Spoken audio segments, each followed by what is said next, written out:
കഴിഞ്ഞ കളി 126 റൺസിന് തോക്കുക, ചരിത്ര തോൽവി ഏറ്റുവാങ്ങുക. ഈ കളി 13.5 ഓവറിൽ 9 വിക്കറ്റിന് ഓവർ ജയിക്കുക. അത് 159 റൺസ് തട്ടിയെ പോലെ, നിന്റെയൊക്കെ തട്ടിയെ പോലെ അടിച്ചവർ ജയിക്കുന്നു. ഇനി ഒരു കളിയുണ്ട്. നമസ്കാരം.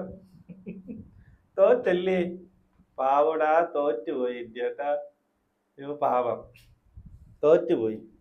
13.7 ഓവറിൽ അവന്മാരടിച്ച് ജയിച്ചു. സത്യം പറഞ്ഞു കഴിഞ്ഞാൽ ഇന്ത്യ ഒരു കളി തോക്കുമ്പോൾ എനിക്കറിയാം എന്നെ പോലെ തന്നെ ഭൂരിഭാഗം ആൾക്കാരും ചിരിച്ച ഒരു ദിവസം, സന്തോഷിച്ച ഒരു ദിവസം വേറെ ഉണ്ടാവില്ല. ദയനീയമായി തോറ്റു. എനിക്കിന്ന് ഒരു പിന്നീട് ദേഷ്യമില്ല, സന്തോഷമേ ഉള്ളൂ. തമാശ മാത്രമേ എനിക്കുള്ളൂ എന്നുള്ളതാണ്. നല്ല രസമുണ്ട് കണ്ടോണ്ടിരിക്കാൻ. തിലക് വർമ്മ അവിടെ ഒരു 6 അടിച്ചല്ലോ. 6 അടിച്ചപ്പോൾ ഞാൻ പിടിയിടാ ക്യാച്ച് പിടിയിടാ എന്നാണ് ഞാൻ ആഗ്രഹിച്ചത്. സത്യം പറയാമല്ലോ, ആ പോയപ്പോൾ ഞാൻ എന്റെ ആഗ്രഹം എന്ന് വെച്ച് കഴിഞ്ഞാൽ അത് ക്യാച്ച് എടുത്ത് ഈ നാറി ഔട്ടായി പോട്ടെ എന്നുള്ളതായിരുന്നു. അത് 6 പോയി. രണ്ടാമത്തെ ബോളിൽ തന്നെ വീണ്ടും ഔട്ടായി. കാരണം അത്രക്കേ ഉള്ളൂ.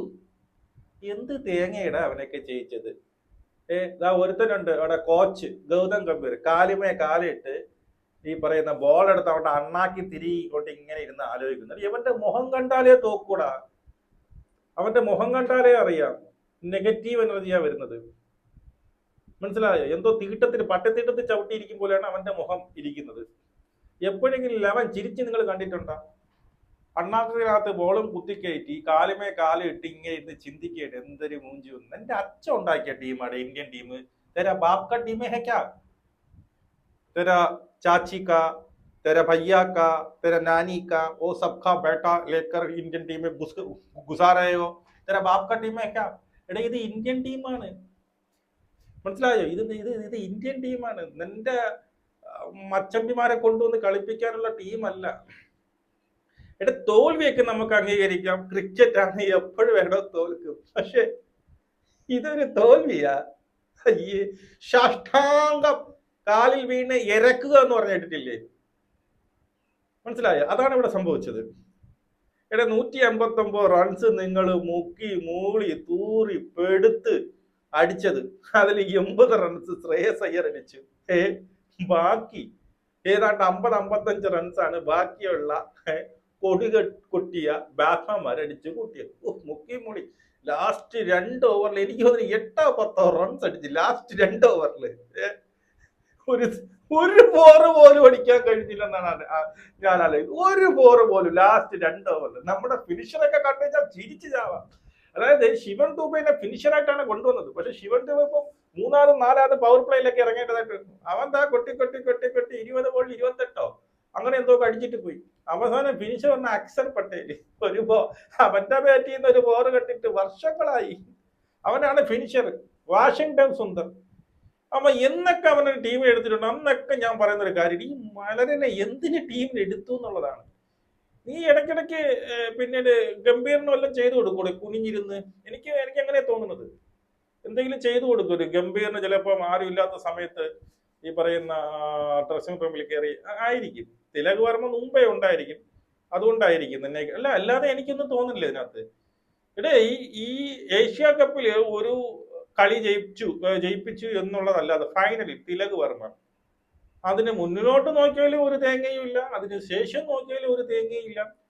അവനാണ് ഇന്ത്യൻ ടീമിലെ വൈസ് ക്യാപ്റ്റൻ. Very good. അവനാണ് ഇന്ത്യൻ ടീമിലെ വൈസ് ക്യാപ്റ്റൻ. നല്ല രീതിയിൽ ഗംഭീറിന് നല്ല ഇഷ്ടപ്പെട്ട ഒരു സാധനമാണ് തിലക് വർമ്മ. അടുത്ത ശ്രേയസ് അയ്യർ, അവനെ കുറ്റം പറയല്ല. പക്ഷേ വേൾഡ് കപ്പിന് മുമ്പ് ഇന്ത്യൻ ടീമിലെ T20 പരിസരത്ത് പോലും ഇല്ലാത്ത ഒരുത്തനെ എടുത്തുകൊണ്ടുവന്ന് നേരെ ടീമിലിടുന്നു. ക്യാപ്റ്റൻസി വെച്ചോ, അടുത്ത നീ മതി, ഒരാഴ്ചത്തേക്ക് നീ മതി എനിക്ക് സേവനം ചെയ്യാൻ വേണ്ടിയിട്ട്. ക്യാപ്റ്റൻസി വെച്ചോ എന്ന് പറഞ്ഞ് അവന്റെ തലയിൽ വെച്ചു കൊടുത്തു. അവന്റെ കളി കളിക്കുന്നു. പക്ഷെ പ്രഷർ, എന്തുകൊണ്ടാണ് ഇവന്മാരെല്ലാം ഇങ്ങനെ ഔട്ടായി പോണത്? എന്തുകൊണ്ടാണ് ഈ പറയുന്ന ഈ മൊത്തം ഇത് പുതിയ ടീമാണ്, എക്സ്പെരിമെന്റ് ആണ്, ലേണിംഗ് ആണ് എന്ന് തേങ്ങയൊക്കെയാണ് പറയുന്നത്. ഇത് എന്തോന്ന് പുതിയ ടീം? അല്ലെ പുതിയ ടീം ആക്കിയതാര്? നീ തന്നെ അല്ലടാ നാറി ആക്കിയത്. ഈ അഗാർക്കർ എനിക്കിത് കുറെ കാലം കൊണ്ട് യവൻ തന്നെയാണ് സെലക്ടർ. അല്ല യവൻ എന്തുകൊണ്ടാണ് മാറ്റാത്തത്? നിനക്കൊക്കെ അവിടെ ഇരിക്കുന്ന ബാക്കിയുള്ളവർക്ക് ആർക്കും ഈ പറയുന്ന ബോധവും വിവരവും ഒന്നുമില്ല. നിങ്ങൾക്ക് എന്ത് വേണോ ചെയ്യാം, തോന്നിയ മാസം എന്ത് വേണോ ചെയ്യാം, ആരെ വേണോ ടീമിൽ കയറ്റാം. ഒരാള് രണ്ടാം മൂന്നാം കളിയാ ഫോം ആവണം, അവനെ എടുത്തെറിയാം. വർഷങ്ങളായിട്ട് ഫോം ഔട്ടായിട്ടിരിക്കുന്ന ഒരു ഗുണവും ഇല്ലാത്ത ഗൗതം ഗംഭീറിനെ ഇപ്പോഴും ഹെഡ് കോച്ചായിട്ട് വെച്ചുകൊണ്ടിരിക്കുകയാണ്. അവൻ ആ വന്ന ഈ വേൾഡ് കപ്പ് സത്യം പറഞ്ഞു കഴിഞ്ഞാൽ നിങ്ങൾക്ക് അറിയാമല്ലോ, ഈ വേൾഡ് കപ്പ് തന്നെ ഫസ്റ്റ് റൗണ്ടിൽ തന്നെ പുറത്താവാനുണ്ട്. ക്വാർട്ടറിൽ പോലും കയറാതെ, സെമിയിൽ പോലും കയറാതെ പുറത്താകാനുള്ള ടീമായിരുന്നു. അവിടെ സഞ്ജു സാംസൺ എന്ന് പറയുന്ന ആ മനുഷ്യന്റെ അമാനുഷിക പ്രകടനം എന്ന് ഞാൻ പറയും. മനസ്സിലായോ? അവന്റെ ഒരൊറ്റ ബലത്തിലാണ് നീം അഗാക്കറും ഇപ്പോഴും നെളിഞ്ഞിരിക്കുന്നത് എന്നുള്ളതാണ്. കേട്ടോ മോനെ, നീം അഗാക്കറും ഇപ്പോഴും നെളിഞ്ഞിരിക്കുന്നത്. എന്നിട്ട് അവിടെ വന്ന് നിന്റെ നീ ക്യാപ്റ്റനായിട്ട് നീ ഈ പറയുന്ന കോച്ചായിട്ട് വന്നതിന് ശേഷം ഇന്ത്യക്ക് സത്യം പറഞ്ഞു കഴിഞ്ഞാൽ ചരിത്ര തോൽവികളെ ഉണ്ടായിട്ടുള്ളൂ എന്നുള്ളതാണ്. ചരിത്ര തോൽവികൾ. മനസ്സിലായോ? ടെസ്റ്റിന്റെ കേസ് പറയുകയാണെങ്കിൽ ഈ ഗംഭീർ പിന്നീട് ഹെഡ് കോച്ചായിട്ട് വന്നതിന് ശേഷം ന്യൂസിലൻഡിനോട് 3-0 തോക്കുന്നു. അത് ചരിത്ര തോൽവിയായിരുന്നു. ഓക്കെ. ഓസ്ട്രേലിയയോട് 3-1 തോക്കുന്നു. മനസ്സിലായോ? ഒരു ഇംഗ്ലണ്ടിനോട് മാത്രം ഡ്രോ ആയി. സൗത്ത് ആഫ്രിക്കയോട് 2-0 തോൽക്കുന്നു. ആര്? ടെസ്റ്റിൽ. ഇതാണ് ഗംഭീർ വന്നതിന് ശേഷം ഉണ്ടാക്കിയെടുത്ത പിന്നീട് എന്താണ് മറ്റേ ഇത്. ഓക്കെ. അടുത്ത ഓഡിയയില് ശ്രീലങ്കയോട് 2-0 തോക്കുന്നു. ചരിത്ര തോൽവിയായിരുന്നു അത്. പിന്നീട് ഇംഗ്ലണ്ടിനോട് 3-0 ജയിക്കുന്നു ഒരു കളി. ഓക്കെ. പിന്നീട് ആകെ കൂടി ഉള്ളത് എനിക്കൊന്ന് ചാമ്പ്യൻസ് ട്രോഫിയിൽ ഇന്ത്യ ജയിക്കുന്നു. വലിയ ടൂർണമെന്റുകൾ ഇന്ത്യ ജയിക്കുന്നു. ചാമ്പ്യൻസ് ട്രോഫിയിൽ എനിക്ക് തോന്നുന്നു രോഹിത് ശർമ്മ കിടന്ന് അടിച്ചത് കൊണ്ട് ജയിച്ചു. ഇല്ല എന്നുണ്ടെങ്കിൽ അതും മൂഞ്ചി. ഓക്കെ. ഓസ്ട്രേലിയയോട് 2-1 തോൽക്കുന്നു. സൗത്ത് ആഫ്രിക്കയോട് 2-1 ജയിക്കുന്നു.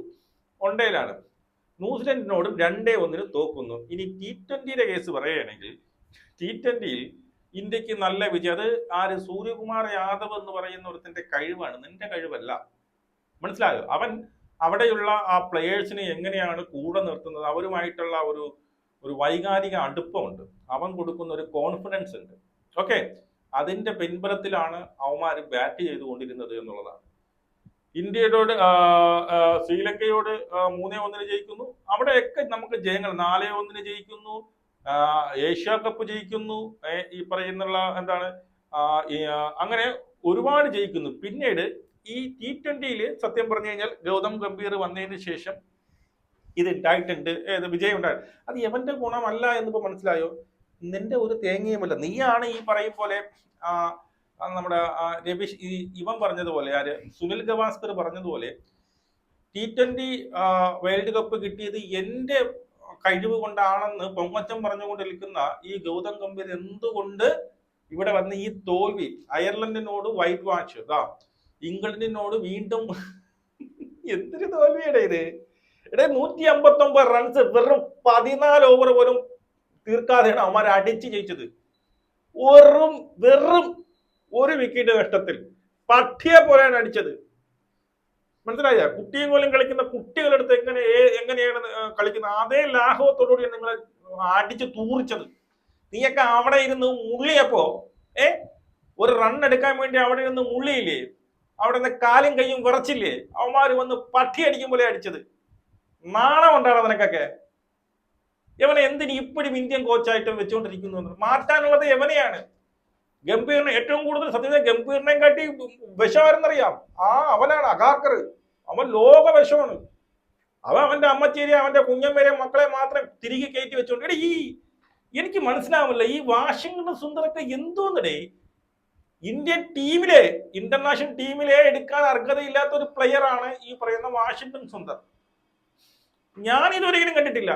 IPL എന്തോ കിടന്ന് ഇങ്ങനെ അടിക്കുന്നതല്ലാതെ ഞാൻ സത്യം പറഞ്ഞു കഴിഞ്ഞാൽ ഞാൻ കണ്ടിട്ടില്ല. ഇന്ത്യക്ക് ബാറ്റിംഗ് പറ്റണില്ല, ഒരുത്തനും ബാറ്റ് ചെയ്യണില്ല, ബൗളിങ്ങും ചെയ്യുന്നില്ല. ഫീൽഡിംഗ് ആണെങ്കിൽ എൻ്റെ അമ്മ ഇന്ത്യയുടെ ഫീൽഡിംഗ് കണ്ടു കഴിഞ്ഞാൽ ഏതോ 3ാം കിട ടീം ഫീൽഡ് ചെയ്യും പോലെയാണ് ഇന്ത്യയുടെ ഫീൽഡിംഗ്. ഈ പറഞ്ഞ ശിവൻ ഡൂബയൊക്കെ വന്ന് ചക്ക വീഴും പോലെ വീഴുന്നത് ബോളിന്റെ പുറത്തൂടെയൊക്കെ. ബോൾ ഇങ്ങനെ പൊങ്ങി ശിവൻ ഡൂബയുടെ അടുത്താണെങ്കിൽ 90% അവൻ കളയും.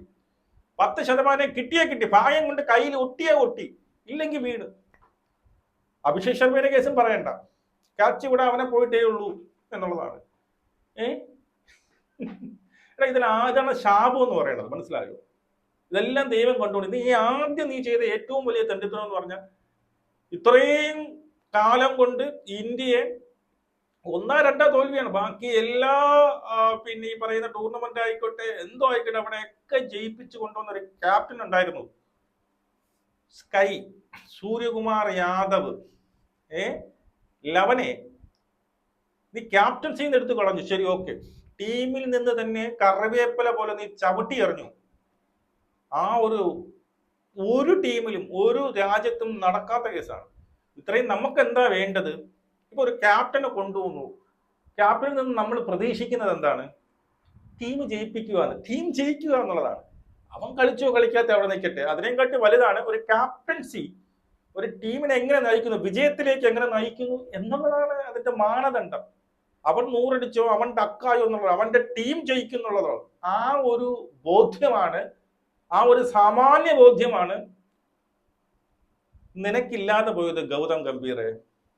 നിനക്ക് ഇല്ലാതെ അവനെ ടീമിൽ നിന്ന് മാറ്റിയെന്ന് മാത്രമല്ല, ക്യാപ്റ്റൻസി എടുത്ത് കളഞ്ഞെന്ന് മാത്രമല്ല, ടീമിൽ നിന്ന് തന്നെ എടുത്തെറിഞ്ഞു.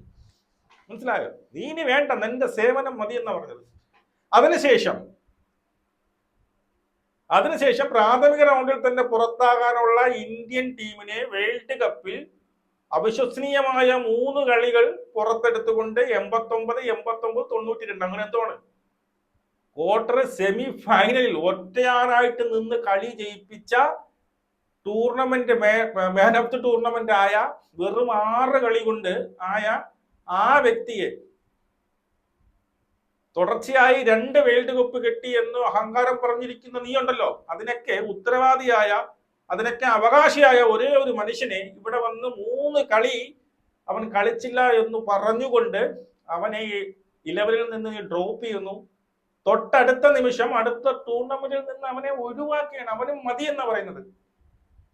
നിന്റെ തന്തയുടെ ടീമാണോടാ ഗംഭീർ? നിന്റെ തന്ത ഉണ്ടാക്കിയ ടീമാണ് ഇന്ത്യൻ ടീം എന്ന് പറഞ്ഞാൽ. നിന്റെ തന്ത ഉണ്ടാക്കിയ ടീമാണോ? നിന്റെ സൗകര്യം പോലെ ആൾക്കാരെ തിരികെ കയറ്റി നിനക്ക് ഇട്ടുതരാൻ വേണ്ടിയിട്ട് തിരികെ കയറ്റി നിന്റെ അച്ഛൻ ഉണ്ടാക്കിയ ടീമാണോ? BCC പ്രസിഡന്റ് തേങ്ങ മൈമാരൊക്കെ എന്ത് തേങ്ങയ്ക്കായിരിക്കുന്നത്? അല്ല, ഇത് എന്ത് ടീമാണ് എടുത്തു വെച്ചിരിക്കുന്നത്? മായങ്ക് അഗർവാള് അവനെ ടീമിന് എടുത്തിട്ടുണ്ട്. എന്തിനോ എന്തോ അടുത്ത സിംബാബ്വെ പര്യടനത്തിന് അതിനെക്കാട്ടി കിടിലമായിട്ട് എറിഞ്ഞ എത്രയോ എണ്ണമുണ്ട്. എനിക്കൊന്നിന് IPL അവൻ 3-4 കളി കളിച്ച് 1 വിക്കറ്റ് പോലും കിട്ടിയിട്ടില്ല. ഇതെന്ത് മാനദണ്ഡമാണ് നിങ്ങൾ എടുക്കുന്നത്? ഇത് ചോദിക്കാനും പറയാനും ആരും ഇല്ലേ എന്നാണ് എനിക്ക് ചോദിക്കാനുള്ളത്. ആരും ഇല്ലേ? ഇപ്പോഴേ എല്ലാവർക്കും പേടിയാണ്. ഇവൻ എല്ലാവരും വിറപ്പിച്ച് നിർത്തിക്കുകയാണ്. നീ ഇന്ന് കളിച്ചിട്ട് നാളെ നിനക്ക് പോകും. ഒരു കുറച്ചവന്മാർക്ക് പേടിയൊന്നുമില്ല. കാരണം ഡെയിലി കിട്ടുന്നുണ്ട്, ഡെയിലി കൊടുക്കുന്നുണ്ട്, ഡെയിലി എടുക്കുന്നുണ്ട്. അതുകൊണ്ട് അവന്മാർക്ക് പേടിയില്ല. പ്രത്യേകിച്ച് തിലക് വർമ്മയ്ക്ക്. എന്റെ ചേട്ടൻ എന്നെ എന്തായാലും വിടില്ല. എന്നാൽ അടുത്ത ഇനി എങ്ങനെ അവനെ ക്യാപ്റ്റൻ ആക്കാം എന്നുള്ളതാണ് ഈ പറയുന്ന ഗംഭീർ ആലോചിക്കുന്നത്. കാരണം നല്ല രീതിയിൽ എടുക്കുന്നുണ്ട് എന്നുള്ളതാണ്. ഇനി എനിക്കിങ്ങനെയൊക്കെ തോന്നുന്നത്. അല്ലാതെ എന്തോന്നേ ഇതിന് നിങ്ങൾക്ക് ഇരിക്കുന്നത്, ഇത് യവന്മാര് ഈ നാറികളുടെ വേറൊരു സാധനം കാണിച്ചു. ഈ ഇപ്പോഴും ടീമിലുള്ള കുറെ എണ്ണത്തിന്റെ പെർഫോമൻസ്. അഭിഷേക് ശർമ്മ 49, 0, 59, 43, 10, 16. ഇതാണ് അവന്റെ ഈ ഒരു 6-7 കളി കൊണ്ട് അവന്റെ പെർഫോമൻസ്. അവനെ കുറ്റം പറയാൻ പറ്റൂല. എങ്കിലും ഇന്ത്യ പിച്ചല്ലാതെ ഇംഗ്ലണ്ട് ഈ പറയുന്ന ഇംഗ്ലണ്ട് എല്ലാത്തിനെയും കയറി അടിക്കാൻ നിൽക്കാതെ എന്നുള്ളത്. പക്ഷെ ഇന്നലെ അവൻ നല്ല രീതിയിൽ കളിച്ചു. ആ ബോളൊക്കെ വലുതായിട്ട് അടിക്കാതെ കളിച്ചു. പക്ഷെ സ്പിന്നിൽ ഔട്ടായി. അവനെ കുറ്റം പറയാൻ നമുക്ക് പറ്റത്തില്ല എന്നുള്ളതാണ്. സഞ്ജു സാംസൺ ആകെ കൂടി 3 കളിയെ ഇറക്കിയുള്ളൂ. അവൻ 5, 0, 1. ഓക്കെ, അതോടുകൂടി നിനക്ക് മതി, നീ പോ എന്നുള്ള രീതിയിൽ അവനെ അടിച്ച് വെളിയിൽ ഇറക്കി എന്നുള്ളതാണ്. അടുത്ത വൈഭവ് സൂര്യവംശി 14, 13, 15. ഈ വൈഭവിനൊക്കെ എന്ന് പറഞ്ഞാൽ നല്ല കാലിബറുള്ള നാളത്തെ സൂപ്പർ സ്റ്റാർ ആണ്. അതിനൊരു സംശയമില്ല. അവനെ കൊണ്ടിറക്കിയ രീതി, കൊണ്ടിറക്കിയ സമയം, മനസ്സിലായോ? അതാണ് നിങ്ങൾക്ക് പറ്റിയ തെറ്റ്. കൊണ്ടിറക്കിയില്ലേ? ഇത്രയും പ്രഷർ സിറ്റുവേഷനിൽ അവനെ കൊണ്ടിറക്കി കൊടുത്തു. അവൻ ഇന്നലെ ഈ പറയുന്ന ആർച്ചറിന്റെ ആ ഒന്ന് രണ്ട് ബോളും കൂടി അവനൊന്ന് സഹിച്ചു നിന്നിരുന്നെങ്കിൽ അടുത്ത സ്പിന്നേഴ്സിന് ആ പോയ ചെറുക്കം വിളവാരടിക്കാനുള്ളതാണ്. അതുപോലും പറഞ്ഞു മനസ്സിലാക്കാൻ കൊടുക്കാനുള്ളത്. അല്ലെങ്കിൽ ഈ ഷോർട്ട് പിച്ച് ബോൾ അവിടെ ഇത്തിരി ബൗൺസ് കൂടുതലാണ്. നിങ്ങൾ ഒന്ന് സംയമനം പാലിക്കൂ. അവമാനങ്ങൾ ഇനി ഞാൻ ചോദിക്കട്ടെ, ഈ ഷോർട്ട് പിച്ച് ബോളിലാണ് ഈ പറഞ്ഞ ഇഷാൻ കിഷൻ ആയിക്കോട്ടെ എല്ലാ മിക്ക ഇന്ത്യൻ ബാറ്റ്സ്മാൻമാർ ഈ 3-4 കളി കൊണ്ട് ഔട്ടാകുന്നത്. ഇന്നലെ ഞാൻ 9.5 ഓവർ എന്തിനും ഞാൻ കണ്ടു, മതിയായി. അപ്പൊ തന്നെ ഞാൻ TV നിർത്തിയിട്ട് പോയി. ഇന്ന് രാവിലെ എന്തെങ്കിലും കളി തോറ്റു ഞാൻ ഹൈലൈറ്റ്സും കണ്ടില്ല. അപ്പോ ആ 9 ഓവർ ഞാൻ കണ്ടുകൊണ്ടിരുന്നപ്പോൾ യുവമാർ ഒരു ഷോർട്ട് ബോൾ പോലും തിരിച്ചറിയണം ഞാൻ കണ്ടില്ല. നിങ്ങൾ ആരെങ്കിലും കണ്ടോ? ഞാൻ കാണുന്നില്ല. യുവമാർ നേരം കൊണ്ട് യോർക്കർ അവന്റെ കാലിന്റെ ഇടയിൽ കൊണ്ടിട്ട് എടുക്കണമെന്നേ ഉള്ളൂ.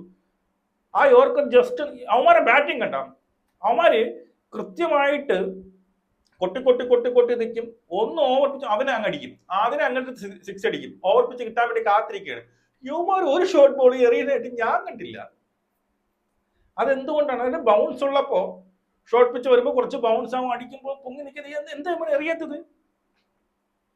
എനിക്ക് മനസ്സിലാവില്ല.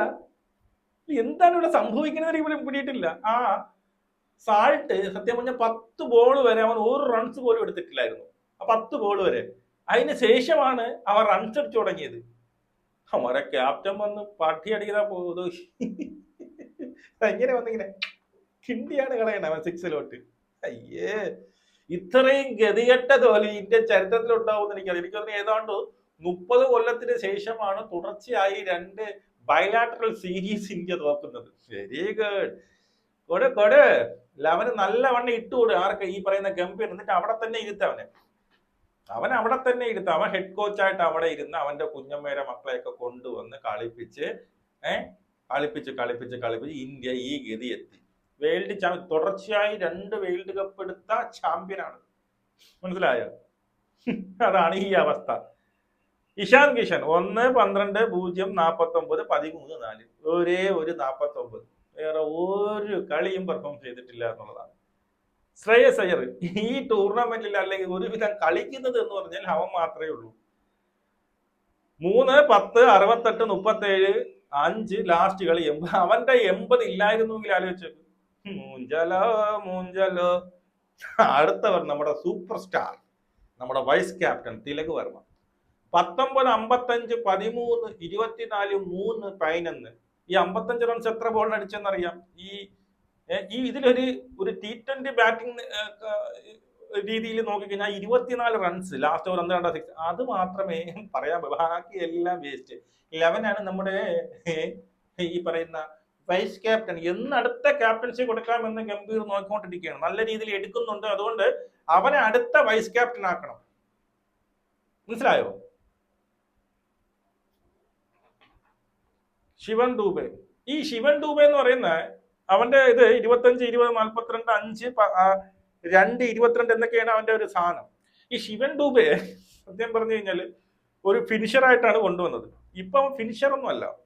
അവനെ പിടിച്ച് 2-3 ഔട്ടാകുമ്പോൾ കൊണ്ട് ഇറക്കി ഇട്ടുകൊടുക്കുന്നു. അവനാണെങ്കിൽ ശിവൻ ദൂബയ്ക്കാണെങ്കിൽ ഈ പറയുന്ന പേസ് ബോളെ കളിക്കാറുണ്ട്. തിലക് വർമ്മയ്ക്ക് സ്പിന്നറെ കളിക്കാറുണ്ട്. ഓക്കെ, ശിവൻ ദൂബെ ഇപ്പം 2 സ്പിന്നർ എറിഞ്ഞ് ഒരു വിക്കറ്റ് ഉടനെ ശിവൻ ദൂബെ കൊണ്ട് തള്ളി കൊടുക്കുക. അവന്മാർ നേരെ പേസ് ബോളറെ കൊണ്ടുവരും. ഇവൻ അവിടെ ഇട്ട് മുട്ടിട്ട് അലിക്കും. ഇവൻ 6 അടിക്കുമ്പോൾ മാത്രം അടിപൊളി പ്ലെയർ എന്ന് തോന്നും. ഈ ശിവൻ ദൂബെ 6 അടിക്കുമ്പോൾ നമുക്കൊന്ന് കിട്ടില്ല പ്ലെയർ. അല്ലാതെ കളിക്കുമ്പോൾ നിങ്ങൾ കണ്ടിട്ടുണ്ടോ? ഒരുമാതിരി വാഴ നിന്ന് കളിക്കും പോലെ കളിക്കുന്നത്. ഓഫ് സൈഡിലായിക്കോട്ടെ, സിംഗിൾ എടുക്കണായിക്കോട്ടെ, പേടിച്ച് കളിക്കും പോലെ തോന്നുന്നത്. ചാളവെട്ട് ഇത്ര തന്നെയാണ്. കൊണ്ട് കയറ്റി ഇട്ട് കൊടുത്ത ചാളവെട്ട് വെട്ടും. ഇത് തന്നെയാണ്. ഫീൽഡിങ് പറഞ്ഞുകൂടെ. ഹലോ, അവന്റെ പുറത്ത് അവന്റെ മുമ്പിലായിട്ട് ഒരു ക്യാച്ച് പൊക്കിയാ പിടിച്ച് ഇല്ലെങ്കിൽ 99% അത് കളയും. അവനാണ് ശിവൻ ദൂബെ. അല്ലെങ്കിൽ എന്ത് ചെയ്യണം നിങ്ങൾ? ചാള വെട്ടാണ്. അവസാനം ലാസ്റ്റ് 2-3 ഓവറിലൊക്കെ കൊണ്ടിറക്ക്. അതും ഇല്ല. ഓക്കെ, അക്ഷർ പട്ടേൽ പണ്ടത്തെ നമ്മുടെ വൈസ് ക്യാപ്റ്റൻ ആയിരുന്നു. 15-14-3-2-11. ഇതൊന്നും ഒരു പ്രശ്നമില്ല. ഇതെല്ലാം അടിപൊളിയാണ്. അവർക്ക് വീണ്ടും ചാൻസ് കൊടുക്കാം. തിലക് വർമ്മയ്ക്കാണെങ്കിൽ വേറെ രക്ഷയില്ല. തിലക് വർമ്മയ്ക്ക് ഞാൻ ചാൻസാണ്. എന്റെ മോനാണ്. അതുകൊണ്ട് ഞാൻ അവന് ചാൻസ് കൊടുക്കും. അവന് എത്രയൊക്കെ ഇനി റൺഔട്ട് ആയാലും അവൻ ഇനി ഒരു 100 വട്ടം ടക്കായാലും ഞാൻ അവന് കൊടുക്കും. ആ, അവനാണ് അടുത്ത ക്യാപ്റ്റൻ. ആറിയുടെ മക്കള്. ഇന്നലത്തെ സ്കോർ ബോർഡ് നോക്കണമെങ്കിൽ വിറ്റടേ, ഏറ്റ വിറ്റ് ഇന്ത്യയുടെ സ്കോർ ബോർഡ്. സൂര്യവംശി അല്ല, ഈ ഇന്നലേക്ക് ഒരു ന്യൂസ് ഉണ്ടായിരുന്നു, അതായത് സഞ്ജു സാംസൺ ഈ കളിയിൽ ഇറക്കും, അടുത്ത മാനം തിരിച്ചു പിടിക്കാൻ വേണ്ടി. എനിക്ക് അപ്പോഴേ അറിയായിരുന്നു ഇറക്കൂലായിരുന്നു. കാരണം എന്തിലിറക്കും? അടുത്ത കളി ഇറക്കും, അടുത്ത കളി ഇറക്കില്ല. കാരണം എന്നറിയാമോ? അതാ. പക്ഷെ അവൻ കളിച്ചു എന്നിരിക്കട്ടെ, അവൻ കളിച്ചു കഴിഞ്ഞാൽ എല്ലാരും ചോദിക്കും, കണ്ട അവൻ കളിച്ചേണ്ട, അവനെ ഇറക്കിയിരുന്നെങ്കിൽ ഈ ടൂർണമെന്റ് ജയിക്കുമായിരുന്നില്ലേ? നിങ്ങൾ എന്തിന് സിംബാബ്വെ ടീമിൽ നിന്ന് ഡ്രോപ്പ് ചെയ്ത് എന്നുള്ള ചോദ്യം വരും. അതുകൊണ്ട് 101% സഞ്ജുവിനെ ഇറക്കത്തില്ല. മനസ്സിലായോ? സഞ്ജു ഇറങ്ങാതിരിക്കണം നല്ലത്. യമാർ ഈ ഇടയിൽ എങ്ങനെ ഇറങ്ങിയാലും ഔട്ട് അവിടെ, അത്രയ്ക്ക് പ്രഷറാണ് അവന് കൊടുക്കുന്നത്. ഇന്ത്യൻ ടീമിൽ നിൽക്കാൻ ഇനി എന്ത് ചെയ്യണമെന്ന് അറിഞ്ഞുകൂടാ. പലർക്കും പല നിയമങ്ങളാണ്. എത്ര പ്രൊമോട്ടായാലും തന്നെ ഞാൻ എടുക്കും എന്നുള്ള ഒരു കോൺഫിഡൻസ് മറ്റു ചിലർക്ക് ഉണ്ട്. ചിലർക്ക് എത്രയൊക്കെ സെഞ്ചുറിയൊക്കെ നീ അടിച്ചാലും അടുത്ത കളി നിനക്ക് ഞാൻ എടുത്ത് വെളിയെറിയും, അതുപോലെ തന്നെ ടീമിൽ നിന്ന് എടുത്തെറിയും. ഇന്ത്യൻ ക്രിക്കറ്റ് ടീമിലെ പിക്ചറിനെ നീ കാണത്തില്ല എന്നൊരു പേടി അമാർക്കുണ്ട്. ആ പേടിയും വെച്ചിട്ട് സഞ്ജു സാംസനെ പോലുള്ളവർ ഇറങ്ങുന്നത്. സഞ്ജു സാംസൺ ഈ വേൾഡ് കപ്പിൽ 3 കളികളിലും ഞാൻ വെച്ച് അവന്റെ സമയം വരാൻ പോവുകയാണെന്ന്. അവരിനി കുറെ കാലത്ത് സജീവമായിട്ട് ഇന്ത്യൻ ടീമിൽ ഒരു ക്യാപ്റ്റനായിട്ടോ വൈസ് ക്യാപ്റ്റനായിട്ടോ ഒക്കെ ഉണ്ടാവുമെന്ന് ഞാൻ പ്രതീക്ഷിച്ചു. ക്യാപ്റ്റനും ഇല്ല, വൈസ് ക്യാപ്റ്റനും ഇല്ല, ടീമിൽ അംഗവുമൂലായിട്ടില്ല എന്ന് പറയുമ്പോൾ ഇഷാന്ത് കിഷൻ 4, അഭിഷേക് ശർമ്മ 16, ശ്രേയസ് അയ്യർ 49 ബോൾ 80. ഇത് ലാസ്റ്റ് മറ്റല്ല അവനേക്ക് അടിച്ചതാണ്. ഈ അടി ഇല്ലായിരുന്നെങ്കിലാ ഇവൻ ഈ ലാസ്റ്റ് 1-2 മറ്റേ സ്പിന്നറെ എടുത്ത് അടിച്ചില്ലയോ? അതില്ലായിരുന്നെങ്കിലോ എവിടെ നിൽക്കുമായിരുന്നു കളി? ശിവൻ ഡൂബെ 23 ബോളിൽ 22. ഈ വല്ല എനിക്ക് തിലക് വർമ്മ വൈസ് ക്യാപ്റ്റൻ 8 ബോളിൽ 11 റൺസ്. അടിപൊളിയടാ, ഒരു 6 അടിച്ചടാ. വാഷിംഗ്ടൺ സുന്ദർ ഇന്ത്യയുടെ സി ടീമിലും പോലും എടുക്കാൻ യോഗ്യതയില്ലാത്ത ഒരു പരനാറിയാണ് ഈ വാഷിംഗ്ടൺ സുന്ദർ. ബൗളിംഗ് ഇന്നലെ 1 ഓവർ കൊടുത്ത് 19 റൺസാണ് അടിച്ചു കൂട്ടിയത്. 1 ഓവറിൽ അവൻ എടുത്തപ്പോഴേ എനിക്ക് മനസ്സിലായി ഇവ എന്തിന് ഈ ഏത് കളി എറിഞ്ഞിട്ടുള്ളത്, ഇന്ത്യയിൽ എവിടെയാണ് അവൻ കളിച്ചിട്ടുള്ളത്. നിങ്ങളൊന്ന് പറഞ്ഞായിരിക്കും, എനിക്ക് അറിഞ്ഞൂടാ. 8 ബോളിൽ 5 run. Finisher, he's the finisher. Axar Patel finisher, 2 ബോളിൽ 1 റണ്ണ്. ഇതാണ് ഇല്ല വരവേറ്റ ചിരിയാണ്. സാൾട്ട് 42 ബോളിൽ 59 റൺസ്. 10 ബോൾ കഴിഞ്ഞാണ് അവൻ ആദ്യത്തെ സിംഗിൾ എടുക്കുന്നത്. ഓക്കെ. ജോസ് ബട്ട്ലർ അവൻ മാത്രം 8 ബോളിൽ ഔട്ടായി. ഹാരി ബ്രൂസ് ക്യാപ്റ്റൻ 35 ബോളിൽ 79, 4 6ഉം 8 4ഉം. പാഠ്യ അടിക്കും പോലെ, പാഠ്യ തല്ലും പോലെ നിങ്ങളെ തള്ളിയത്. അവന്റെ കാൽക്കൽ വീണ് നക്കി നാറി കിടക്കും പോലെയാണ്. നിങ്ങളുടെ നിക്കർ ഊരിയാണ് വിട്ടത്, തുണിയില്ലാതെയാണ് പറഞ്ഞയച്ചത്. മനസ്സിലായോ? ഇന്ത്യൻ ടീം ഇത്രയും ഗതികെട്ട്, ഇത്രയും ദയനീയമായി, ഇത്രയും നാണം കെട്ട് തോറ്റിട്ടില്ല എന്നുള്ളതാണ്. തോൽവിയൊക്കെ ശരി, ഒരു ഭയം വേണ്ട, ഒരു ടീമിലെങ്കിലും വേണ്ടേ. അതായത് നമ്മള് ഈ കളി കളിക്കുമ്പോ ലാസ്റ്റ് പൊരുതി തോറ്റ് എന്നൊക്കെ പറയും. ഇതെന്തേടേ, ഇത് ഇന്ത്യൻ ടീം ഉണ്ടായിരുന്നു എന്നുണ്ടെങ്കിൽ എനിക്ക് ഇന്ത്യൻ ടീമിന്റെ നിഴലായിട്ടാണ് എനിക്ക് തോന്നുന്നത്. കഴിഞ്ഞ കളി 126 റൺസിന് തോക്കുക, ചരിത്ര തോൽവി ഏറ്റുവാങ്ങുക. ഈ കളി 13.5 ഓവറിൽ 9 വിക്കറ്റിന് ഓവർ ജയിക്കുക, അത് 159 റൺസ്. പട്ടിയെ പോലെ, നിന്നെയൊക്കെ പട്ടിയെ പോലെ അടിച്ചവർ ജയിക്കുന്നു. ഇനി ഒരു കളിയുണ്ട് അമ്മേണെ, ഓടിയടന്ന് നീ തോക്കും. ആദ്യമായിട്ട് നീയൊക്കെ തോറ്റ് ഗതികെടുമ്പോൾ സന്തോഷവും കയ്യടിക്കാനും തോന്നിയ ദിവസങ്ങളാണ്. എനിക്ക് മാത്രമല്ല, ഇത് കാണുന്ന ഇന്ത്യക്കാരായ 99% ആൾക്കാർക്കും അത് തന്നെയാണ്. ഇന്ത്യൻ ടീമിനെ നശിപ്പിക്കാൻ വേണ്ടിയിട്ട് 2 പരനാറികളെ എടുത്തു വെച്ചിട്ടുണ്ട്. അജിത് അഗാർക്കർ, ഗൗതം ഗംഭീർ. മനസ്സിലായോ? ഇവന്മാർക്ക് അവിടെ വേറെന്തോ പണിയാണ്. മനസ്സിലായോ? അവനൊക്കെ നേരെ ഇട്ട് കൊടുക്കുന്നവരെ മാത്രം ടീമിലോട്ട് എടുക്കുകയാണ്. അവനൊക്കെ എത്ര പെർഫോമൻസ് ചെയ്തില്ലെങ്കിലും, എത്ര ബാറ്റിംഗ് ചെയ്തില്ലെങ്കിലും, എത്ര ഫീൽഡ് ചെയ്തില്ലെങ്കിലും, എത്ര ഡക്കായാലും അവനെയൊക്കെ വീണ്ടും വീണ്ടും വീണ്ടും ടീമിലേക്ക് എടുത്തുകൊണ്ടിരിക്കും. BCCI ചെയർമാനും തേങ്ങയും മാങ്ങയും കൊണ്ട് അവനൊക്കെ നോക്കി ഇളിച്ചുകൊണ്ടിരിക്കും. നീ മാറ്റ്, ഓരോരുത്തരെടുത്ത് മാറ്റ്. നിങ്ങളുടെ അഭിപ്രായം കമന്റ് ചെയ്ത് നമുക്ക് ഇവിടെ കാണാം. ശരി.